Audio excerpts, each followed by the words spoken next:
Good morning बच्चों. In this lecture we are going to learn location of roots in quadratic equation. तो location of roots is very important topic for your exam.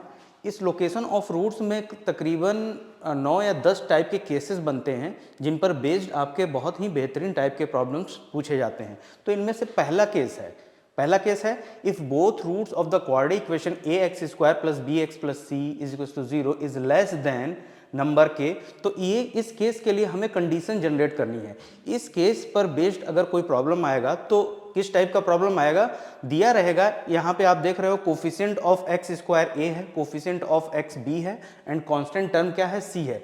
तो a b और c किसी variable let's suppose p के form में दिए गए होंगे और पूछेगा कि अगर इस क्वाड्रेटिक इक्वेशन के दोनों ही रूट्स किसी नंबर k से लेस हैं तो वेरिएबल p की वैल्यू कैलकुलेट करिए. ठीक है, तो यहाँ पे देखते हैं कि किस टाइप का प्रॉब्लम पूछा जाता है. जैसे इस प्रॉब्लम की मैं बात करूँ, calculate the value of p if both roots of the quadratic equation X square minus p plus 1 X plus 1 is equal to 0 is less than 1. ठीक है, तो इसमें क्या है, कोफिशिएंट ऑफ एक्स स्क्वायर यानी a की वैल्यू 1 दी हुई है और कोफिशिएंट ऑफ x की वैल्यू यानी b की वैल्यू माइनस p प्लस 1 दी गई हुई है. ठीक है, और हमें इस कंडीशन को, मतलब इसमें 3 या 4 कंडीशंस होती हैं, उन कंडीशंस को अप्लाई करके इस प्रॉब्लम को सॉल्व करके p की वैल्यू कैलकुलेट करनी है. ठीक है, तो देखो, तो सबसे पहले हम लोग क्या करेंगे, ये जो केस है, केस नंबर 1 मैंने यहाँ पे लिखा है, इस केस को 2 या 3 कंडीशन सेटिस्फाई करती हैं, उन कंडीशंस को जनरेट करेंगे. तो इस केस में सबसे पहले दिया गया है if both root of this quadratic equation ax square plus bx plus c equal to 0 is less than number k. ठीक है, इस स्टेटमेंट या इस केस को अगर तुम पढ़ोगे तो तुम्हारे दिमाग में सबसे पहली चीज ये जानी चाहिए कि इस क्वाड्रेटिक इक्वेशन के दोनों ही रूट्स रियल होंगे और ये जो नंबर k है वो भी रियल होगा. क्यों रियल होगा? क्योंकि जैसे मान लो कोई नंबर किसी नंबर से छोटा है, कोई नंबर किसी नंबर से बड़ा है, कोई नंबर नेगेटिव है, कोई नंबर पॉजिटिव है, कोई नंबर इंटीजर है, कोई नंबर रेशनल है, कोई नंबर इरेशनल है. ये सारी बातें हम लोग किस नंबर्स के लिए करते हैं, किन नंबर्स के लिए करते हैं? ये सारी बातें हम लोग रियल नंबर्स के लिए करते हैं. कभी भी हम लोग इमेजिनरी नंबर में ये नहीं कह सकते कि ये इमेजिनरी नंबर किसी दूसरे इमेजिनरी नंबर से बड़ा है या छोटा है. जैसे मैं एक एग्जाम्पल यहाँ पे लूँ, यहाँ पे मैं एक एग्जाम्पल ले लेता हूँ. जैसे मान लो Z1 मैंने लिखा है, यहाँ पे Z1 लिखा है 1 प्लस आयोटा और Z2 मैं लिखता हूँ यहाँ पे 2 प्लस 2 आयोटा. ठीक है, तो क्या मैं ये कह पाऊंगा Z2 is greater then Z1? Z2 is greater then Z1. कभी भी मैं इस बात को इमेजिनरी नंबर्स के लिए नहीं कह पाऊंगा. वहीं पे अगर मैं दो नंबर रियल लेता हूं, जैसे मान लो N1 मैंने ले लिया लेट्स सपोज 5 एंड N2 मैंने ले लिया लेट्स सपोज 2. ठीक है, तो यहां पे मैं अगर ये लिखता हूं N1 is greater then N2. ठीक है, यहां पे क्या है, 5 2 से बड़ा होता है हमेशा.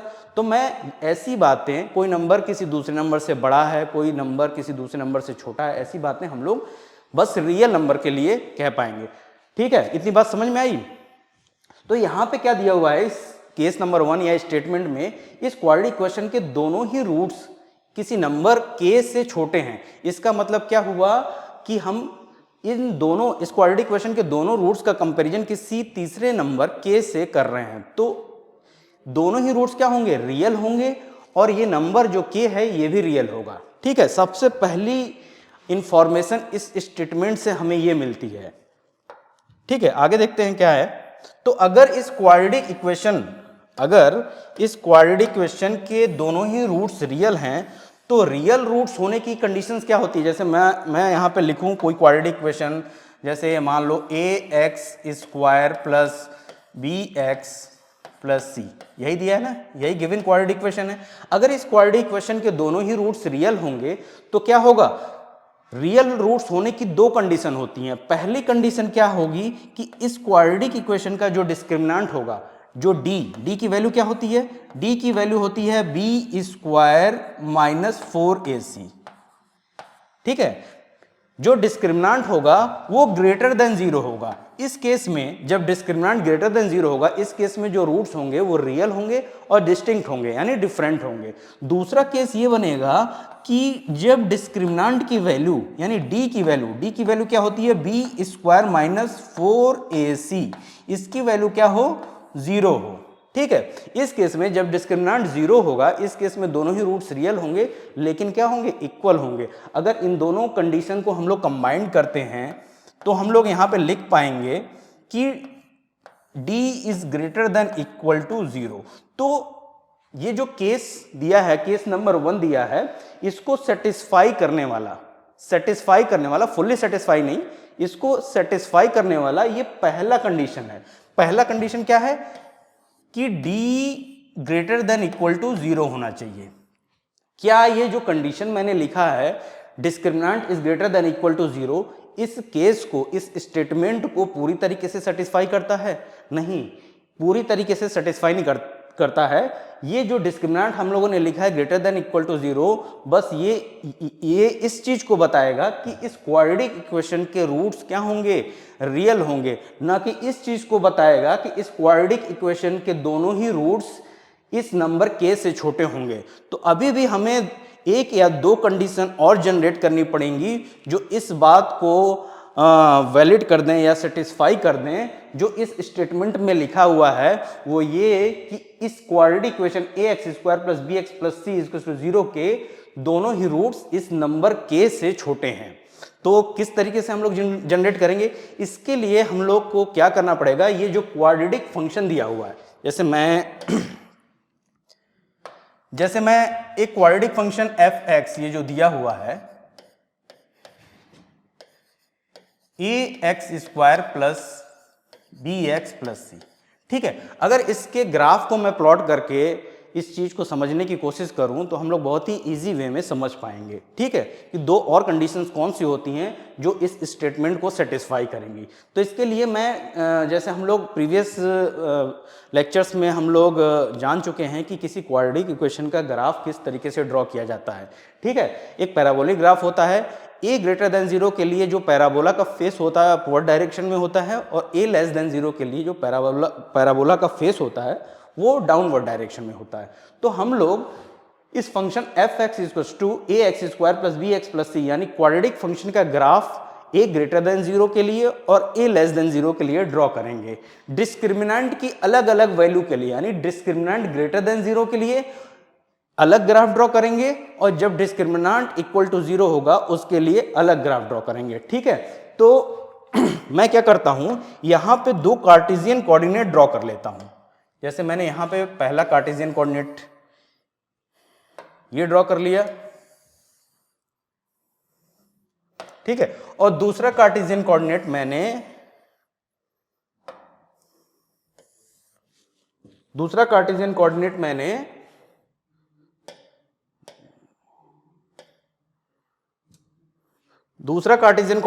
यहां पे इस तरीके से ड्रॉ कर दिया। एक्सक्यूज मी, ये दूसरा कार्टेशियन कोऑर्डिनेट है, ठीक है। तो हम लोगों ने दो कार्टेशियन कोऑर्डिनेट प्लेन ड्रॉ कर लिए। पहला कार्टेशियन कोऑर्डिनेट प्लेन ये है। अब हम लोग क्या करेंगे, यहां पे ये x एक्सिस है और ये y एक्सिस है।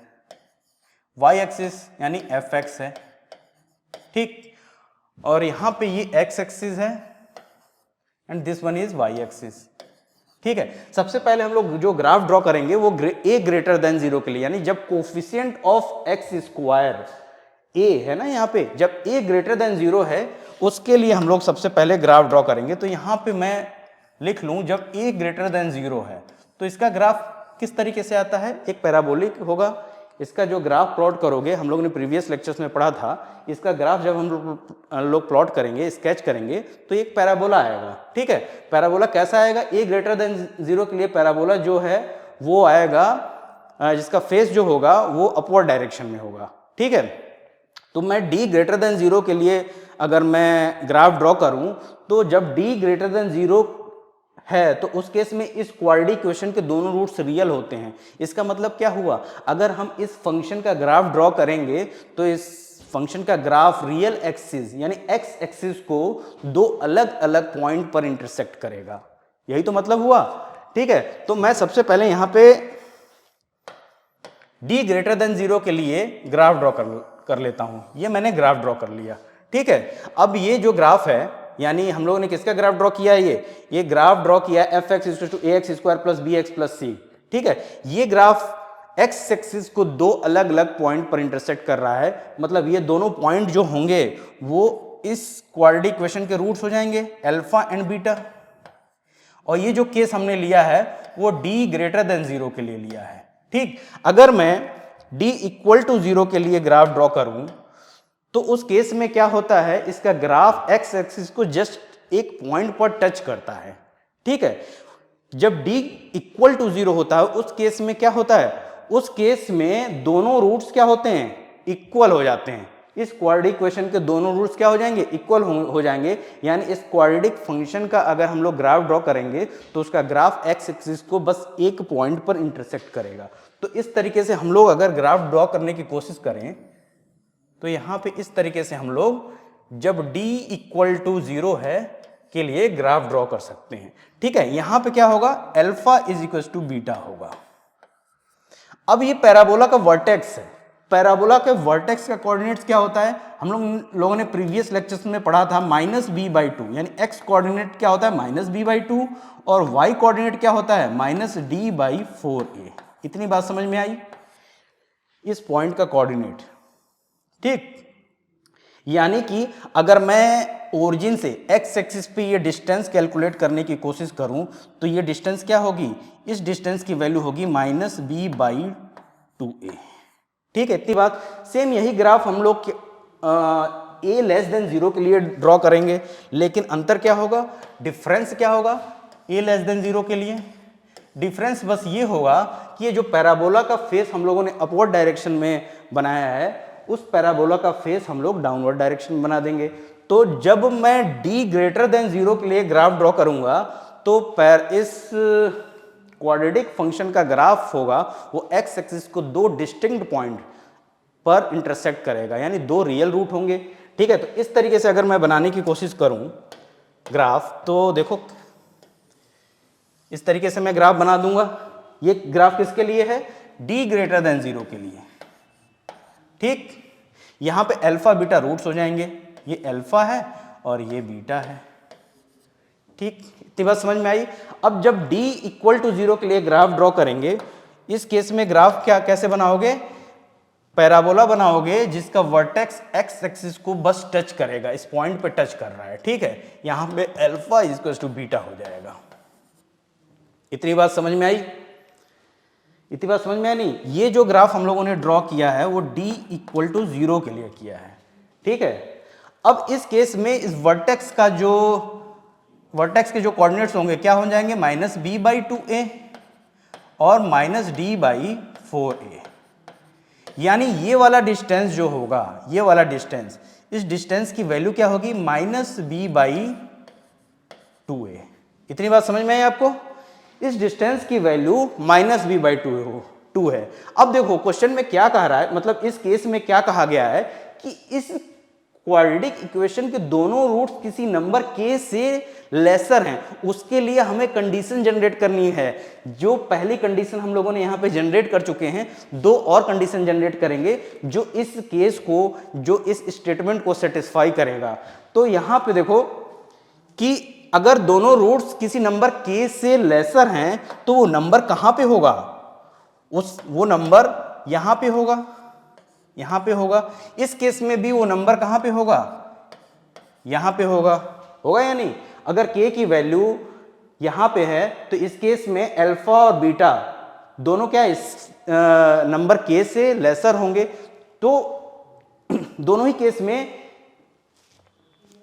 अल्फा और बीटा, ये जो इस क्वाड्रेटिक इक्वेशन के रूट्स हैं, उसके k से छोटे होने की कंडीशन हमें जनरेट करनी है। पहला कंडीशन हम लोग जनरेट कर चुके हैं, d is greater than equal to 0। अब दूसरा कंडीशन हम लोग जनरेट करेंगे, अगर k को बीटा से बड़ा करना है, मतलब अगर k इस बीटा से, मतलब इस रेंज में होगा, देखो यहाँ पे बीटा से बड़ा होगा, तो एक बात बताओ, अगर k बीटा से बड़ा होगा तो हम लोग ये चीज लिख सकते हैं या नहीं?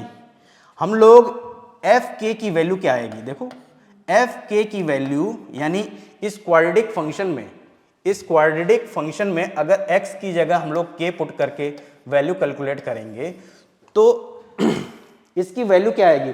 देखो यहाँ पे इसकी वैल्यू x एक्सिस से ऊपर आ रही है, यहाँ पे कहीं होगी x एक्सिस से ऊपर, यानी एफ के की वैल्यू ग्रेटर देन 0 होगी। और एक बात और मैं बता रहा हूं कि a ग्रेटर देन 0 है, यहाँ पे a ग्रेटर देन 0 है, यानी अगर इन दोनों का मल्टीप्लाई करें, मतलब एफ के और a को मल्टीप्लाई करें, तो हम लोग ये लिख सकते हैं a इंटू एफ के इज ग्रेटर देन 0, लिख सकते हैं या नहीं? ठीक है। अब इस केस में जब a ग्रेटर देन 0 है, उस केस में अगर ये k नंबर बीटा से बड़ा है, ठीक है, k नंबर बीटा से बड़ा है, उस केस में a इंटू एफ के की वैल्यू ग्रेटर देन 0 आ गई। अब यही चीज हम लोग इस केस में भी देख लेते हैं, क्या यही कंडीशन इस केस में भी आ रही है नहीं, जब a लेस देन 0 है। तो देखो यहाँ पे अगर फंक्शन, इस क्वाड्रेटिक फंक्शन की वैल्यू k पर कैलकुलेट करने की कोशिश करें इस केस में, तो ये क्या आएगी? मतलब यहाँ पे एफ के की वैल्यू क्या आएगी? नेगेटिव आएगी, लेस देन 0 होगी या नहीं? यहाँ पे कुछ वैल्यू आ रही है, एक्स एक्सिस से नीचे आ रही है, यानी एफ के की वैल्यू लेस देन 0 है। और इस केस में ए क्या है? ए लेस देन 0 है, यहाँ पे ए लेस देन 0 के लिए ग्राफ प्लॉट किया हम लोगों ने, ठीक है। तो इन दोनों का अगर प्रोडक्ट करोगे तो ए इंटू एफ के की वैल्यू क्या होगी? ग्रेटर देन 0 हो जाएगी, ठीक है। यानी दोनों ही केस में जब a लेस देन 0 है और जब a ग्रेटर देन 0 है, दोनों ही केस में क्या आ रहा है? दोनों ही केस में यहाँ पे a इंटू एफ के की वैल्यू ग्रेटर देन 0 आ रही है, ठीक है। तो k की बीटा से बड़ी होने की एक ये कंडीशन हो सकती है। क्या ये सफिशिएंट कंडीशन है? अभी भी ये सफिशिएंट कंडीशन नहीं होगा, क्योंकि ये सेम कंडीशन उस वक्त भी आएगी जब k की वैल्यू अल्फा से छोटी होगी। इस केस में देखो, अगर k को हम लोग यहाँ पे पुट कर दें तो एफ के की वैल्यू क्या होगी? ग्रेटर देन 0 होगी। और a की वैल्यू क्या है? जो ये ग्राफ है वो a ग्रेटर देन 0 के लिए होगा, यानी एफ के इंटू a का प्रोडक्ट ग्रेटर देन 0 होगा। इस केस में भी अगर k की वैल्यू अल्फा से छोटी है, k की वैल्यू अल्फा से छोटी है, तो एफ के की वैल्यू लेस देन 0 होगी और a की वैल्यू क्या होगी? वो भी लेस देन 0 होगी। इन दोनों का प्रोडक्ट ग्रेटर देन 0 होगा। तो इट मे बी पॉसिबल कि k अल्फा से छोटा हो जाए। तो ये भी अभी जो हम लोगों ने दूसरा कंडीशन यहाँ पे जनरेट किया है, दूसरा कंडीशन क्या जनरेट किया है? a इंटू एफ के इज ग्रेटर देन 0। ये भी अभी सफिशिएंट कंडीशन नहीं है। ये कंडीशन बस उसके लिए है जब ये कंडीशन बस इस चीज को वैलिड करेगा कि ये k कभी भी अल्फा और बीटा के बीच नहीं होगा, ठीक है।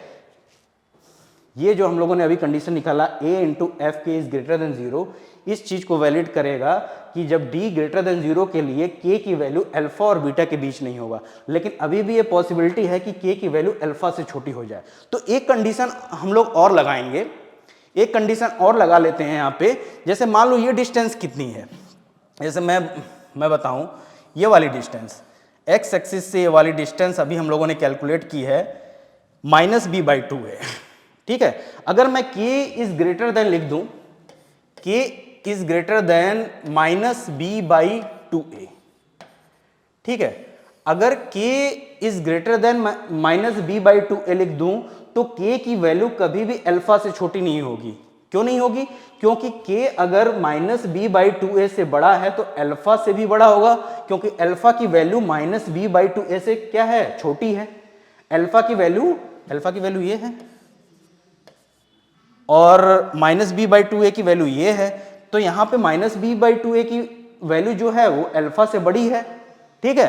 तो अगर k की वैल्यू -b/2a से बड़ी होगी तो इस k की वैल्यू अल्फा से भी बड़ी होगी। तो एक कंडीशन अगर हम और लगा दें, k is greater then -b/2a, तो ये कंडीशन पूरी तरीके से इस स्टेटमेंट को सेटिस्फाई यानी जस्टिफाई कर देगा, ठीक है। इस स्टेटमेंट को क्या करेगा? जस्टिफाई करेगा। और इस केस में k की वैल्यू को हमेशा बीटा से बड़ा होना पड़ेगा, यानी अल्फा और बीटा से बड़ा होना पड़ेगा। यहाँ पे alpha is less then beta है। ये ध्यान रखना कि अगर मैं इस ग्राफ को ड्रॉ कर रहा हूँ यहाँ पे और अल्फा मैंने यहाँ पे मार्क किया है और बीटा यहाँ पे मार्क किया है, तो रियल नंबर लाइन पे यानी एक्स एक्सिस पे यानी पॉजिटिव एक्स एक्सिस पे जो नंबर ओरिजिन से जितनी ज़्यादा दूर होंगे उनकी वैल्यू उतनी ही ज़्यादा अधिक होगी। तो यहाँ पे बीटा की वैल्यू क्या होगी, अल्फा से बड़ी होगी। ठीक है, तो एक कंडीशन अगर हम लोग और लगा दें, सेम यही कंडीशन इस केस में भी लगा सकते हैं। ठीक है, ये k को अगर हमें बीटा से बड़ा करना है तो k को हम लोगों को क्या करना पड़ेगा, k की वैल्यू को हम लोगों को greater than minus B by 2a कर देना होगा। ठीक है, k की वैल्यू अगर माइनस बी बाई 2a से ग्रेटर होगी तो अल्फा से भी ग्रेटर होगी, यानी इस केस में k कभी अल्फा से इस रेंज में नहीं आएगा, k की वैल्यू कभी इस रेंज में नहीं आएगी, यानी हमेशा बीटा से बड़ी होगी। ठीक है, तो ये तीसरा कंडीशन अगर मैं लिखूं यहाँ पे, थर्ड कंडीशन, वो क्या होगा कि k की value k is greater than minus B by 2a। तो इन तीनों कंडीशन को अगर साइमल्टेनियसली हम लोग यूज करें तो ये तीनों कंडीशन एक साथ इस स्टेटमेंट को सेटिस्फाई करेंगे। स्टेटमेंट क्या है, if both roots of the quadratic equation ax square plus bx plus c equals to 0 is less than k। ठीक है, तो इस स्टेटमेंट के लिए, इस केस के लिए ये तीनों स्टेटमेंट, जो तीनों कंडीशन हम लोगों ने लिखी है, वो ये तीनों कंडीशन इस स्टेटमेंट को वेरीफाई करेंगे।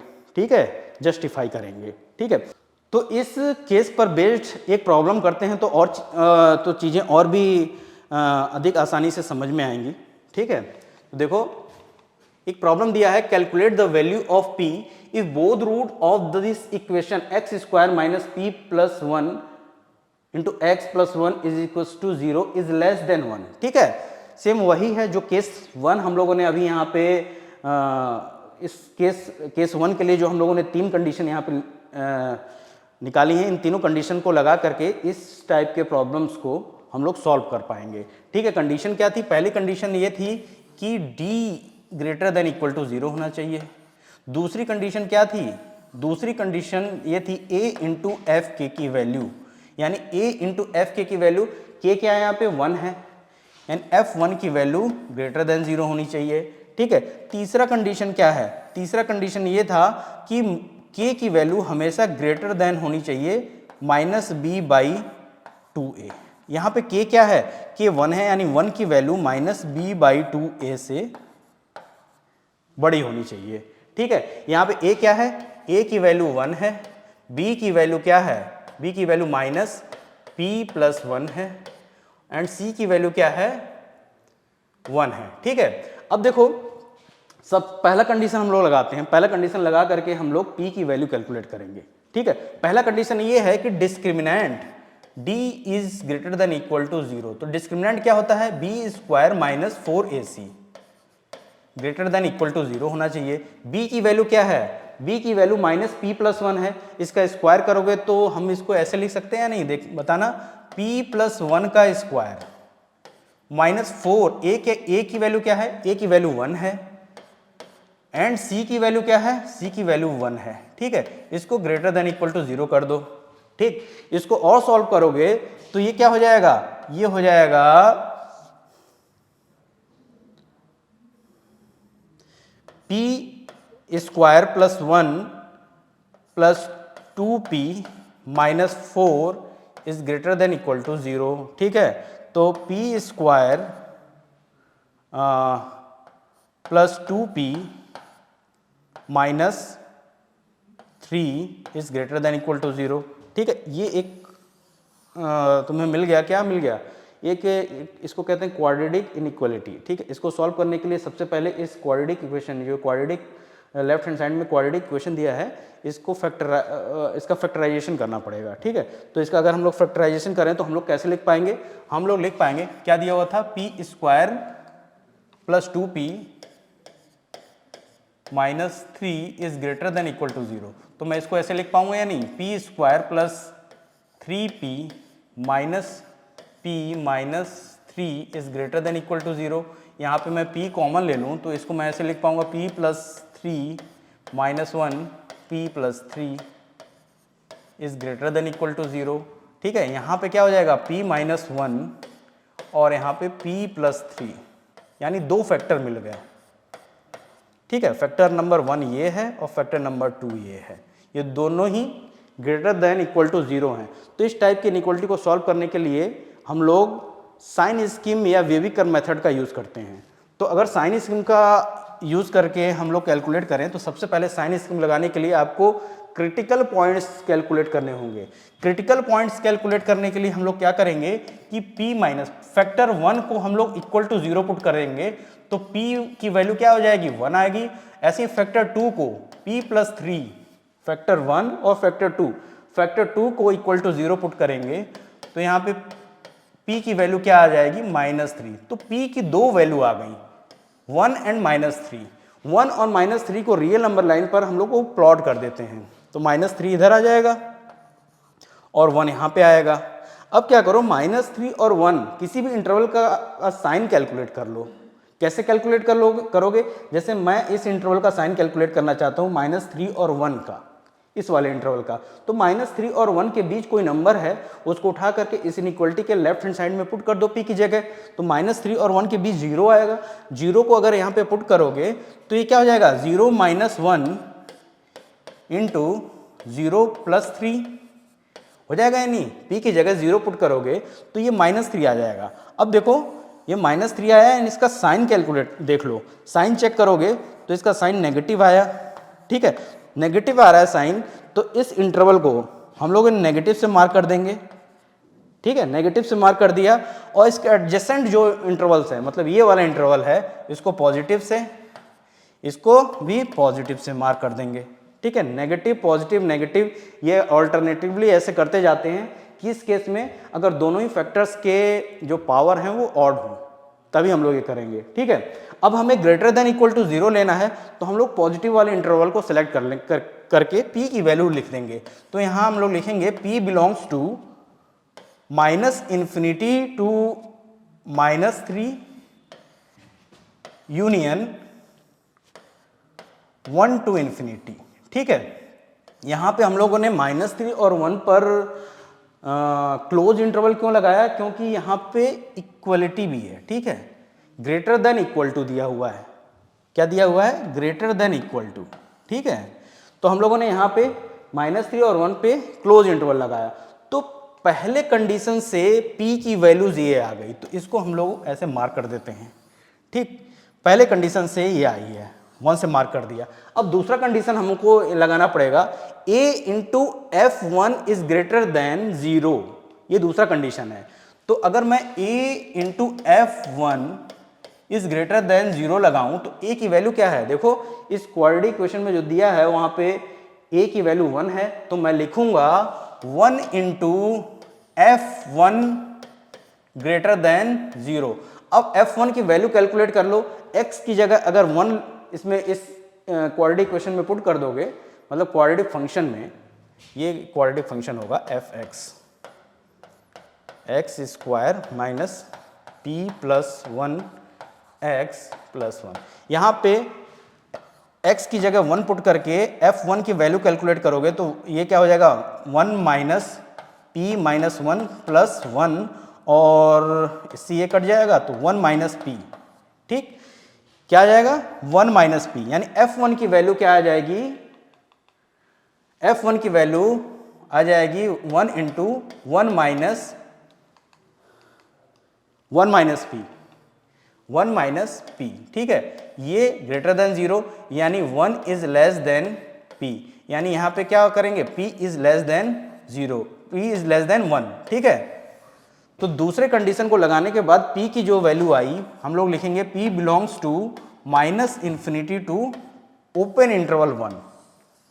ठीक है, यहाँ पे इक्वलिटी का साइन नहीं है इसलिए ओपन इंटरवल 1। ठीक है, तो दूसरे कंडीशन से p की वैल्यूज ये आ गई। अब तीसरा कंडीशन हम लोग लगाएंगे, थर्ड कंडीशन क्या है, k is greater then -b/2a। k की वैल्यू 1 है, k की वैल्यू क्या है, 1 है, यानी देखो हम लोग तीसरा कंडीशन लगाते हैं। थर्ड कंडीशन क्या है, थर्ड कंडीशन है कि 1 इज ग्रेटर देन -b/2a।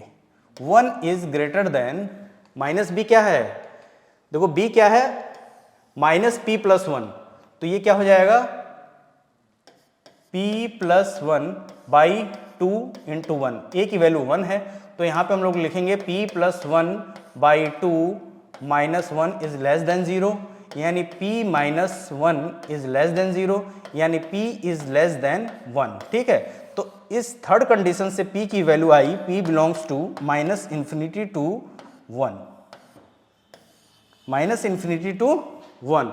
देखो यहाँ पे हमें p की 3 वैल्यूज मिल गई। अब तीनों का अगर हम लोग इंटरसेक्शन ले लें तो फाइनली क्या हम लोग p की वैल्यू कैलकुलेट कर सकते हैं। तो पहले रियल नंबर लाइन पे पहले कंडीशन से p की वैल्यू ये आई, तो अगर इनको प्लॉट करने की मैं कोशिश करूं तो -3 और 1, -3 और 1, यानी p का जो रेंज होगा, ठीक है, ऐसे प्लॉट कर देंगे हम लोग। अब देखो, अब सेकंड केस से, सेकंड कंडीशन से, ये सेकंड कंडीशन थी, ये सेकंड कंडीशन थी, सेकंड कंडीशन से p की वैल्यू ये आई, इसको भी रियल नंबर लाइन पे प्लॉट कर दो, मतलब p is less than 1, p is less than 1। ठीक है, और थर्ड जो थर्ड कंडीशन था उससे p की वैल्यू क्या आई, ये आई, इसको भी हम लोग रियल नंबर लाइन पे प्लॉट कर देंगे और यहां पे देख लेंगे कि कॉमन इंटरवल कौन सा है। देखो यहां पे ये कॉमन इंटरवल है और 3 पे क्या है, 3 पे ये ओपन सर्किल नहीं है, यहाँ पे क्लोज सर्किल है, क्योंकि यहाँ पे क्लोज इंटरवल है। ठीक है, तो हम लोग लिखेंगे फाइनल आंसर जो लिखेंगे वो लिखेंगे p belongs to minus infinity to -3। ठीक है, यही आपका फाइनल आंसर होगा। This is your final answer. ठीक है, इस टाइप के प्रॉब्लम्स आपके एग्जाम्स में पूछे जाते हैं। ठीक है, तो आगे भी अभी ये पहला केस हम लोगों ने डिस्कस किया है, आगे भी हम लोगों को अभी तकरीबन 8 या 9 केसेस और डिस्कस करने हैं। तो नेक्स्ट लेक्चर में हम लोग बारी बारी से सभी केसेस को डिस्कस करेंगे और ये देखेंगे उन केसेस पर बेस्ड बेहतरीन प्रॉब्लम्स किस तरीके से सॉल्व की जा सकती हैं। तो अभी तक के लिए thank you, have a nice day.